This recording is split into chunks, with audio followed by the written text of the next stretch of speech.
오늘 이 시간 가정에서 또 가족들과 또 개인적으로 하나님 앞에 예배하는 예배 자리에 있는 모든 성도님들을 축복하고 환영합니다. 다시 한번 우리 사랑의 마음을 담아서 인사 한번 하십시다. 하나님은 당신을 사랑하십니다. 네. 오늘 말씀은 하나님이 하십니다 라는 제목입니다. 지난 주일 고난 속에서도 하나님께서 함께 하심으로 하나님을 믿는 믿음의 확실함을 가지고 고난 속에서도 여전히 승리할 수 있음을 말씀을 통하여 들었습니다. 그래서 이 고난이 오히려 우리의 믿음과 신앙을 더욱 든든하게 단단하게 세워갈 수 있는 그런 기회가 될 수 있고, 고난으로 말미암아 두려워 떨고 낙심하는 것이 아니라 오히려 고난은 유익입니다, 고난은 아름답습니다 라고 표현할 수 있다라고 말씀을 드렸습니다. 그러나 실상 오늘 우리의 삶에서 이 고난으로 인하여 우리가 당하고 있는 삶의 모습들을 보면 이렇게 고난은 유익입니다, 고난은 아름답습니다 했던 불신앙과 불순종과 세상을 향하여 도전하듯 믿음의 신실함을 붙들고 나아갔던 선조들의 믿음과는 비교하기가 좀 어렵습니다. 선조들은 믿음 안에서 담대한 도전을 서슴지 않고 행하였습니다. 그래서 고난 속에서도 그 믿음은 꽃을 피웠고 빛을 발하였지만 오늘 우리의 삶에서는 든든함이 아니라 연약함의 모습으로 비춰지고 있는 것이 사실입니다. 교회 현장 예배가 멈춰지고 나니 우리가 무엇을 할 수 있을까? 그런 연약함 속에 갇혀 있습니다. 성도 여러분, 우리가 언제까지 젖만 먹겠습니까? 그렇죠. 믿음의 장성한 분량으로 하나님 앞에 설 수 있어야 합니다. 하나님께서는 우리 가운데 필요한 모든 것들을 이미 다 주셨습니다. 생명도 주셨습니다. 영생 복락도 주셨습니다. 천국을 유업으로 주셨습니다. 지금까지 우리 가운데 주신 것만으로도 우리는 충분히 부족함 없이 하나님 은혜에 감사하고 하나님을 섬기며 나아갈 수가 있습니다.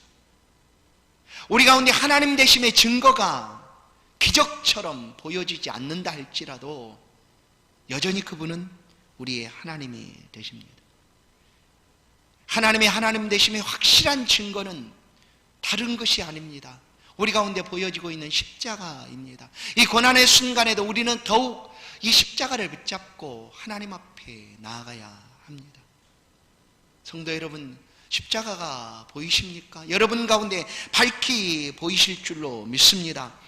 하나님을 향한 믿는 자의 최소한의 믿음은 어떤 것인가? 내가 믿음을 가졌다 하는 최소한의 믿음은 이것입니다. 하나님이 살아계신 것을 믿는 것이죠. 그리고 또 하나는 그 살아계신 하나님이 상을 주신다라는 것을 믿는 것입니다. 하나님은 홍해도 가르셨습니다. 광야의 수많은 기적들을 베풀어 주셨습니다. 심지도 거두지도 않는 가나안 땅을 유업으로 선물로 그들 가운데 주셨습니다.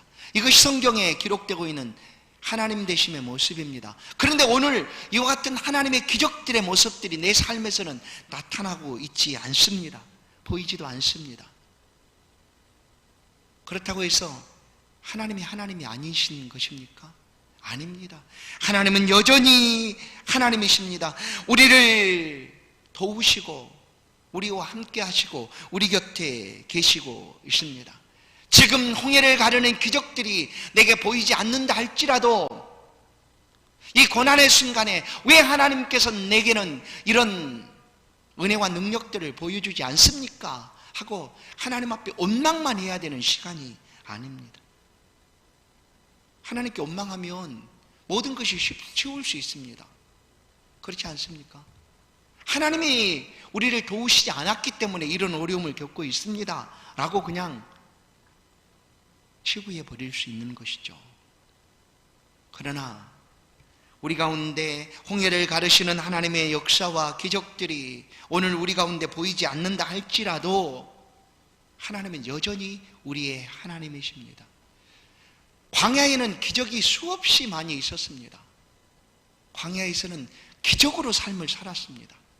아무것도 할 수 없는 그런 지경이었고 그 삶 속에서 하나님이 기적을 통하여 그들을 살아가게 하셨습니다.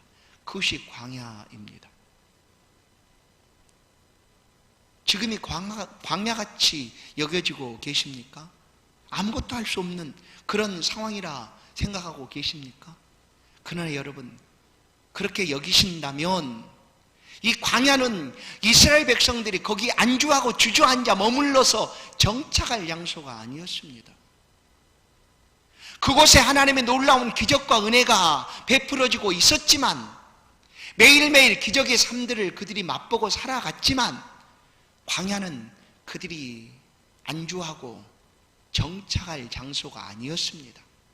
하나님이 주신 그 은혜들을 힘입고 예비하신 가나안 땅으로 힘차게 나아가야 되는 그런 장소가 광야입니다. 머물러야 될 장소가 아니라는 것이죠. 여러분, 오늘 우리의 삶이 광야 같습니까? 지금까지 하나님께서 내게 베풀어 주신 수많은 은혜와 기적들, 하나님의 도우심을 이제 붙잡고 나아가야 될 순간입니다. 이스라엘 백성들이 축복의 땅 가나안을 향하여 나아가듯 이제 우리 가운데 베풀어 주실 더 큰 믿음의 장소를 향하여, 축복의 신앙을 향하여 원망하지 않고, 왜 지금 하나님이 내게는 이와 같은 기적들을 베풀어 주시지 않습니까? 말하지 말고 지금까지 베풀어 주셨던 그 하나님의 은혜와 능력들을 손잡고 축복된 신앙으로 나아가야 될 그런 순간이라 여겨집니다. 성도 여러분, 고난은 우리를 무너뜨릴 수 없습니다. 환관 핍박이 우리의 신앙을 없이 할 수 없습니다. 혹시 이렇게 여기고 계시지 않습니까? 야, 현장 예배를 멈추게 하고 성도들 하여금 현장에서 예배 드리는 것을 못하게 하는 것, 이것이 국가 공권력의 핍박이라 여기시고 계십니까? 오늘 아침에도 사람이 없으니까 사무실로 전화가 왔어요. 오늘 예배를 드리십니까? 매주마다 그런 일이 있습니다. 직접 오든지 아니면 확인을 하든지. 예, 비대면으로 드리고 있습니다. 몇 명이 드립니까? 네, 10명 이내로 드리고 있습니다. 제가 확인하지 않아도 되겠습니까? 그건 마음대로 하시죠. 그렇게 통화를 했습니다. 이런 모습들이 교회를 핍박하고 공권력으로 막는 것이라고 혹시 여기시고 계십니까? 성도 여러분, 교회는요, 예배를 드리지 못하도록 칼을 들고 다가오면 죽음을 불사하고라도, 죽음을 각오하고서라도 예배를 사수하는 것이 바로 교회입니다. 그러나 교회 예배 드림이 오히려 칼이 되어서 우리가 섬겨야 되고 도와야 될 이웃들을 향하여 나아가고 뻗어가고 있다면 잠시 멈추고 또 다른 방법들을 통해서 하나님을 예배하는 것이 맞습니다. 내 이웃을 내 몸처럼 사랑하라 말씀하신 주님입니다. 우리가 사랑해야 될 이웃을 향하여 칼을 던지고 있다면 좀 멈추는 것도 옳지 않겠습니까? 그것이 교회 아니겠습니까? 맞습니다. 교회 신앙은 그 어떤 것으로도 없어지거나 무너질 수가 없다라는 것이죠. 오늘 우리의 삶에 하나님께서 함께하여 계시고 있습니다. 코로나19 때문에 아니면 하나님 우리를 도와주지 않기 때문에 원망하고 불평할 것이 아니라 지금까지 베풀어 주신 그 하나님의 은혜를 붙잡고 힘있게 담대하게 나아가야 될 순간입니다. 오늘 본문은 오늘 우리에게 이것을 가르쳐 주고 있습니다. 헤롯 왕의 핍박이 야고보를 죽이고 이제 베드로를 붙잡았습니다. 그리고 베드로를 죽이기 위해서 옥에 가두어뒀습니다. 어떻게 얼마만큼 견고하게 가두어뒀는지 성경을 보시면 알 수가 있습니다. 베드로 양옆으로 죄수가 아닌데 베드로를 붙들기 위해서 다른 사람들과 함께 착고로 채워 넣습니다. 그리고 문은 든든하게 잠궈둡니다. 또 파수는 여러 사람을 세워서 지키게 합니다. 그런데 이 옥속에 갇혀있는 베드로를 한번 보시면 어떻습니까? 그는 그냥 오늘 말씀 속에서 보아도 잠이 아주 깊이 들었습니다. 왜냐하면 천사가 와서 흔들어 깨울 정도로 그렇게 잠이 깊이 들었습니다. 내일이면 야고보처럼 죽을 수도 있는데 그것을 알고 있는 베드로는 이렇게 잠을 자고 있다는 거죠.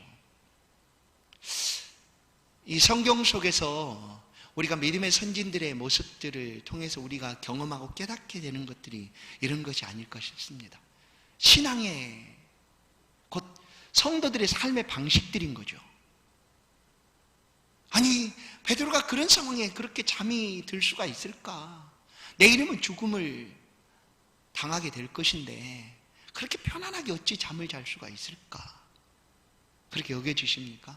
그러나 여러분, 베드로는 하나님을 믿습니다. 그리고 그가 나서서 하나님, 이 옥에서 나를 건져내 주십시오. 내가 해야 될 일이 얼마나 많습니까? 그렇게 말하지 않습니다. 그 지금 옥에 갇혀있는 그 삶으로도 하나님의 뜻을 이루고 있다라고 베드로는 여기고 있는 것이죠. 이것이 성도들의 삶의 방식이 아니겠습니까? 빌립보 감옥에 갇혔던 바울과 실라도 마찬가지입니다. 옥에 갇혀서 그들은 찬송하고 기도합니다. 하나님 앞에 감사를 드립니다. 왜냐하면 내가 이 삶에서 노임받고 구원을 얻고 하나님의 큰 일을 행하겠습니다. 그러지 않아도 지금 살아가고 있는 그 삶으로도 충분히 하나님의 영광을 받으신다라고 믿기 때문이죠. 베드로는 그렇게 잠을 청하고 있는데 그러나 예루살렘 교회는 그러지를 못했어요. 예루살렘 교회는 옥에 갇힌 베드로를 위하여 마가다락방, 그렇죠.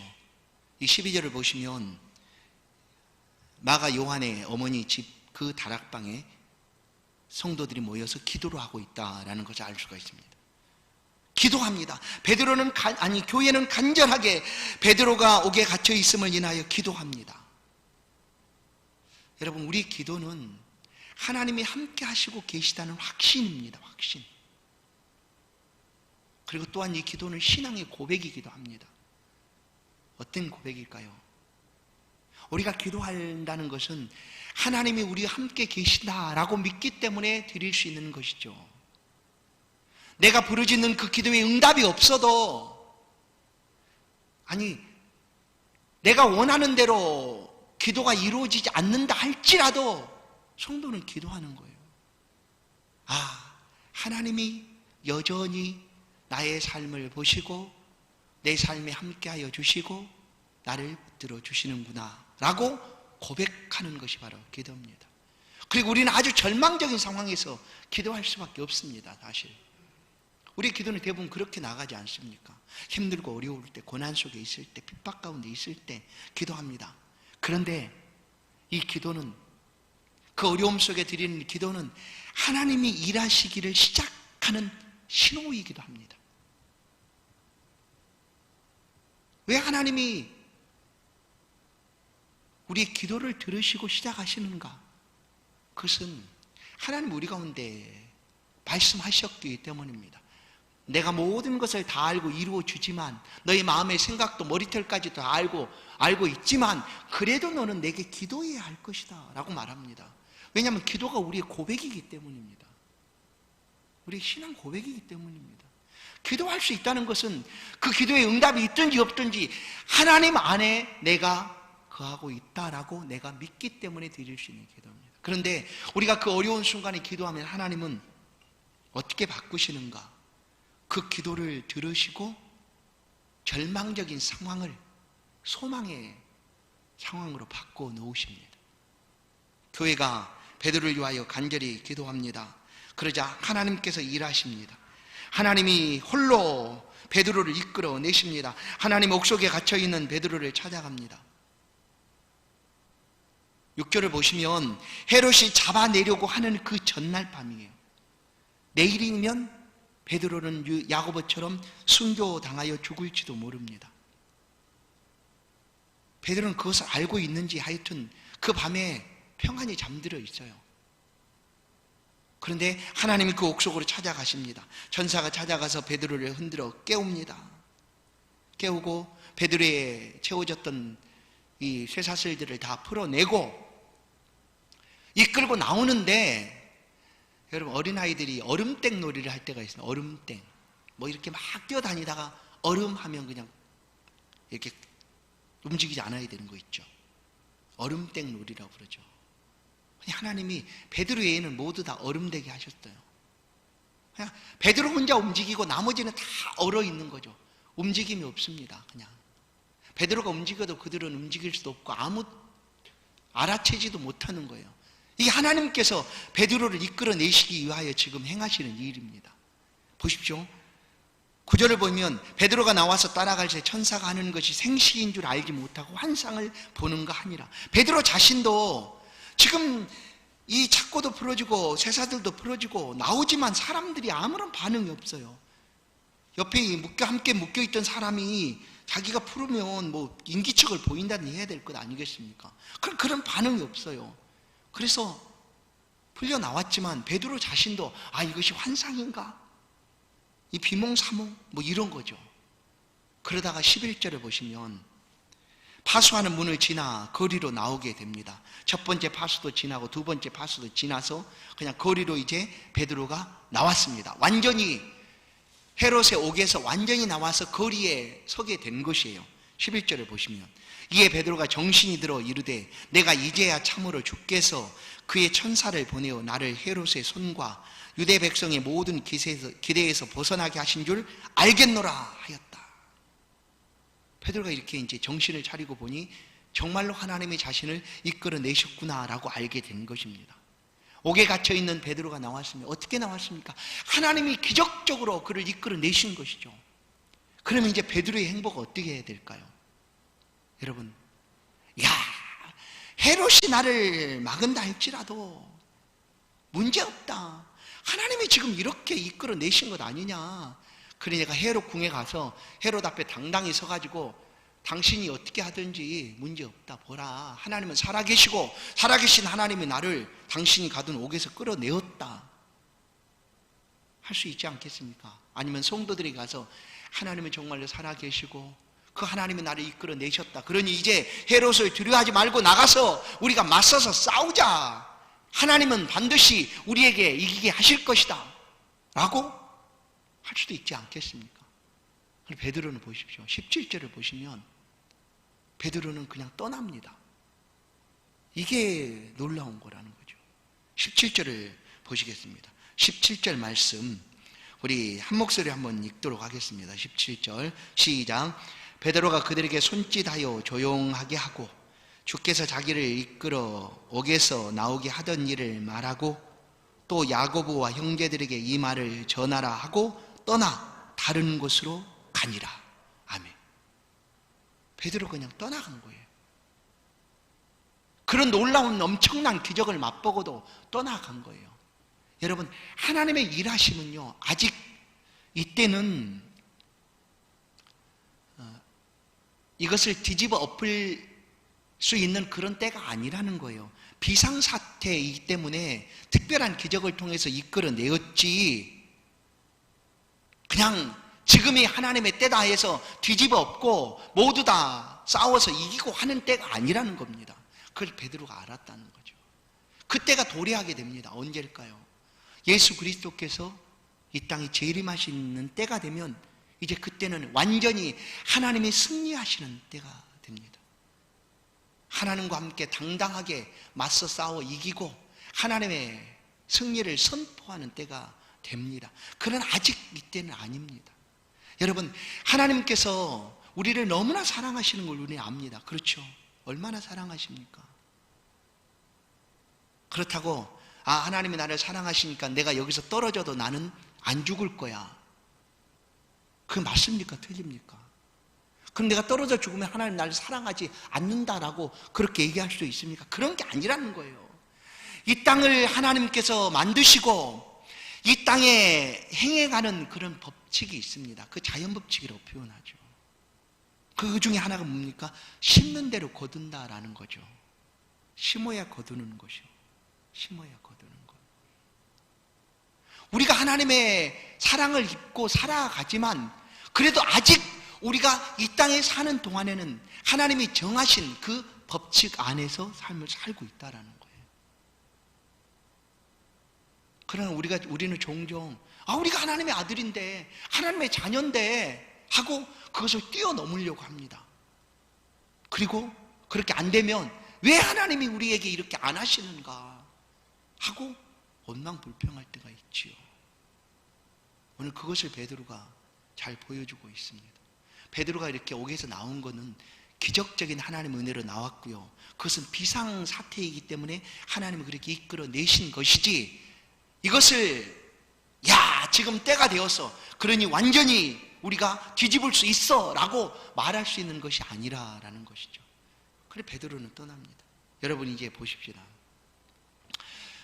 우리가 이 삶을 살아가며 종종 우리 마음에 이런 생각들이 있지 않을까요? 내가 하나님의 자녀고 내가 하나님을 믿고 살아가는데 이런 어려움의 때에 하나님께서 지금 당장이라도 하나님 되심을 좀 보여주시면 얼마나 좋을까? 혹시 그렇게 생각해 보신 적은 없습니까? 있을 수 있죠. 내가 하나님의 자녀라는 사실을 하나님이 딱 나타나서 딱 보여주신다면 얼마나 멋지겠습니까? 봐라 저분이 나의 하나님이다 말이지. 내가 그렇게 섬겼던 하나님이 바로 저분이다 라고 우리가 막 얘기할 수 있다는 것이 얼마나 흥분되고 좋겠습니까? 그러나 여러분, 우리가 이 땅에 하나님을 믿고 살아가는 삶은 그것을 보여주고 그렇게 그 승리를 맛보고 쾌감을 느끼기 위해서 우리가 하나님을 믿는 게 아니라는 거예요. 이것을 잘 이용하는 이가 있습니다. 사단 마귀입니다. 그런데 우리로 하여금 이렇게 행하도록 부추기는 이가 바로 사단 마귀죠. 너 하나님의 자녀 그것도 못해. 할 수 있잖아. 하나님 자녀인데 하나님 지켜주시지 않냐? 도와주실 거 아니야? 라고 말하는 거죠. 예수님께서 시험 받으실 때 사단 마귀가 그렇게 찾아옵니다. 마태복음 4장 5절 6절입니다. 이에 마귀가 예수를 거룩한 성으로 데려다가 성전 꼭대기에 세우고 이르되 내가 만일 하나님의 아들이거든, 뭐라고 얘기합니까? 내가 만일 하나님의 아들이거든 그러는 거예요. 하나님의 아들이거든 뛰어내리라. 기록되었으되 그가 너를 위하여 그의 사자들을 명하시리니 그의 손으로 너를 받들어 발이 돌에 부딪히지 않게 하리로다 하였느니라. 사단은 지금 예수님께 와서 내가 하나님의 아들인 것을 보여줘봐라, 좀 증명 좀 해봐라. 그 증명하는 것을 뛰어내려봐. 하나님의 아들이면 하나님이 또 붙들어 줄 거 아니냐라고 지금 예수님께 시험하는 거예요. 여러분, 예수님은 하나님의 아들됨을 증명하기 위하여 이 땅에 오셨습니까? 아닙니다. 내가 온 것은 십자가의 대속을 위하여 왔다. 많은 사람들이 대속물이 되기 위하여 왔다라고 주님은 분명하게 말씀합니다. 십자가를 지시기 위해서 오신 것이지 하나님의 아들이다, 내가 증명하겠다, 나 봐라 나는 하나님의 아들이지 라는 것을 증명하기 위해서 온 것이 아니라는 거예요. 그러나 사단은 그것을 부추깁니다. 쓸데없는 공명심이죠. 우리가 하나님의 아들인데 하나님의 자녀인데 하나님이 이렇게 하지 않겠어? 하나님의 자녀에게 하나님 축복하지 않겠어? 하나님 반드시 부자 되게 하지 않겠어? 이렇게 부추기는 거죠. 그리고 반대급부가 뭘까요? 그러면 안 되면 사단이 거봐, 너 하나님 사랑하지 않는 거지, 너는 버린 자식인 거지. 그렇게 우리 가운데 다가오지 않겠습니까? 그렇게 해서 시험에 걸려 넘어진 사람이 많이 있습니다.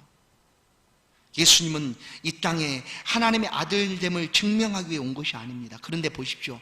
그 공생의 사역을, 모든 사역을 마치는 순간에도 이 사단은 그것을 놓치지 않습니다. 끝까지 시험하는 거예요. 마태복음 27장 40절 이르되 성전을 헐고 사흘에 짓는 자여 내가 만일 하나님의 아들이거든, 또 얘기합니다. 십자가에 달린 예수님을 향하여서 사단이 또 얘기하는 거예요. 내가 만일 하나님의 아들이어든 자기를 구원하고 십자가에서 내려오라. 그러면 우리가 믿겠다 하는 거죠. 예수님은 증명하기 위해 온 것이 아니에요. 여러분, 예수님의 능력이 없습니까? 하나님 자신이신데 어찌 예수님께서 능력이 없습니까? 겟세마네 동산에서 예수님이 붙잡히실 때 베드로가 칼을 들어서 말고의 귀를 내리칩니다. 그때 예수님께 하신 말씀이 있어요. 마태복음 26장 53절 54절. 너는 내가 내 아버지께 구하여 지금 12군단 더 되는 천사를 보내시게 할 수 없는 줄로 아느냐? 예수님 능력이 없는 것이 아니라는 거예요. 만일 그렇게 하면 이 일이 있으리라 한 성경이 어떻게 이루어지겠느냐?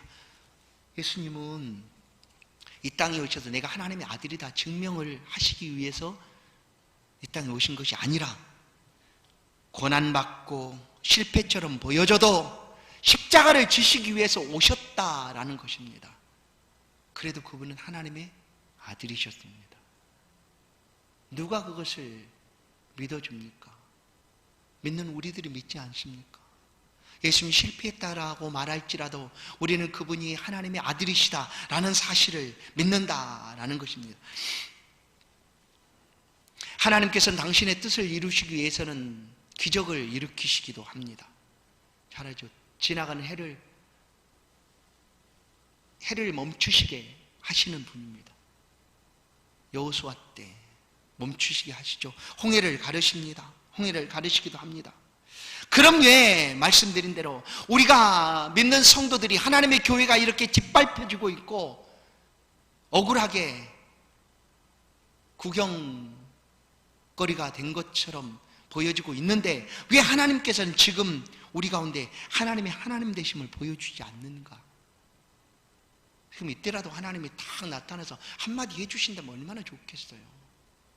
세상의 불의를 잠재우시고 악함들을 심판하시고 그렇게 하시면 얼마나 좋겠습니까? 그런데 하나님 그렇게 하지 않으세요. 이게 하나님이 우리를 만들어 가시는 과정이기 때문입니다. 밝히 드러내실 때가 분명히 있습니다. 하나님의 하나님 모습을 드러내실 때가 있습니다. 그때까지는 하나님이 이렇게 행하신 분이십니다. 우리의 삶에 기적이 나타나지 않은 것, 여러분 그거 감사하십시다. 왜냐하면 기적이 없어도 우리는 하나님을 하나님으로 믿고 있기 때문이다 라는 거죠. 그래서 하나님께서 그렇게 하시지 않는다는 거예요. 기적이 없어도 나는 여전히 하나님 앞에 영광 돌리고 내 삶을 통하여 하나님을 기쁘시게 하는 삶을 살고 있기 때문에 그것으로도 충분하다 여기기 때문에 굳이 기적을 하나님께서 일으키지 않는 겁니다. 하나님, 나 지금 실패해서 아무것도 못하지 않습니까? 내 망해가지고 사람들에게 비방을 받고 있는데도 이것이 무슨 하나님 앞에 쓰임을 받는다고 말하십니까? 우리가 얘기할 수 있습니다. 그러나 여러분, 성경에 부자와 거지 나사로 비유를 한번 보십시오. 거지 나사로는 그 삶을 통해서 하나님 앞에 충분히 하나님의 영광을 높이고 있습니다. 내가 거지니까 하나님의 영광을 높일 수 없습니다. 제발 이 거지의 삶에서 좀 끌어내 주십시오. 그래야지만 나는 하나님을 믿고 하나님을 자랑하고 높일 수가 있지 않겠습니까? 우리는 그렇게 생각할지 몰라도 그렇게 아니지 않습니까? 거지는 그 삶에서 그렇게 하나님을 높이고 영광 돌렸어요. 우리 삶도 그렇다는 거예요. 우리가 기적이 없어도 내가 이렇게 어려운 삶을 살고 있어도 아무것도 할 수 없는 것처럼 광야 같은 삶을 살고 있는 것 같아도 이 삶에 기적 같은 하나님의 역사가 나타나지 않아도 우리는 믿습니다. 여전히 내 삶을 통하여 하나님이 하나님 되심의 영광을 받으시고 내 삶을 통하여 하나님 기뻐하시고 계신다라는 것을 믿는 거죠. 그래서 기적이 굳이 필요치 않다라는 것입니다. 우리가 지금까지 이제 신앙의 내용들이 있지 않습니까? 하나님을 믿고 섬겨왔던 그 삶들이 우리 가운데 있지 않습니까? 그것을 지금 발휘할 때입니다, 사실은. 그것을 지금 우리가 드러낼 때입니다.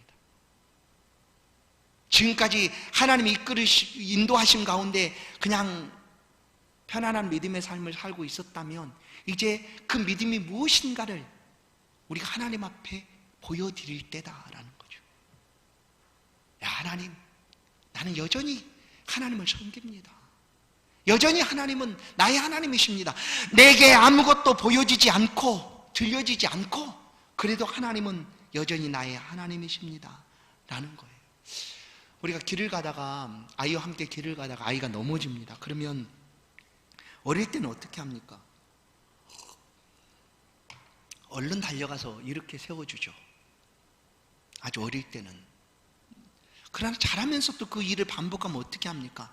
그때마다 가서 그냥 손잡아주고 이렇게 세워줍니까? 아니죠. 스스로 일을 하도록 놔둡니다. 기다려주는 거예요. 무엇 때문에? 믿기 때문이죠. 그 아이를 믿기 때문에 기다려주는 거예요.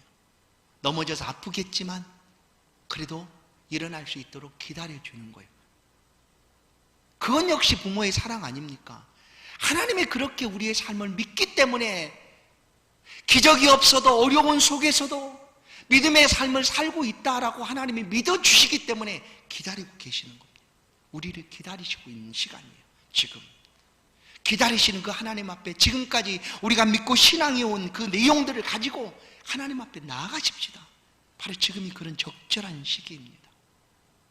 누가 부추겨서 왜 그렇게 합니까? 손잡아서 이끌어서가 아니라 지금 내 삶을 믿어주시고 계시는 그 하나님 앞에 지금까지 베풀어 주신 그 모든 은혜와 감사를 가지고 힘있게 걸어가는 시간이 바로 지금의 시간인 줄로 믿습니다. 하나님은 여전히 이 시간에도 우리를 위하여 일하고 계십니다. 고난과 핍박 속에서도 하나님이 영광을 받으시고 계십니다. 성도 여러분, 오늘 우리는 하나님이 어떤 분이신가, 나는 하나님의 자녀다라는 것을 증명하기 위해서 이 땅에 있는 것이 아니라는 것을 기억하십시오. 그럼 우리의 삶은 뭘까요? 예수 믿는 삶을 통해서 생명이 없는 자들에게 생명을 전하는 삶을 살아가도록, 믿는 자의 삶을 그냥 살아가도록 우리를 부르시고 있다라는 것을 기억하십시오. 그것이 우리 삶의, 내 삶의 기적이 될 수 있도록 성도 여러분, 지금 주신 그 믿음의 확실함을 가지고 하나님 앞에 힘있게 나아가는, 한 걸음 한 걸음 뚜벅뚜벅 걸어가는 그런 복된 시간 되기를 주의 이름으로 축원드립니다. 하나님 감사합니다. 많이 힘들고 어렵습니다.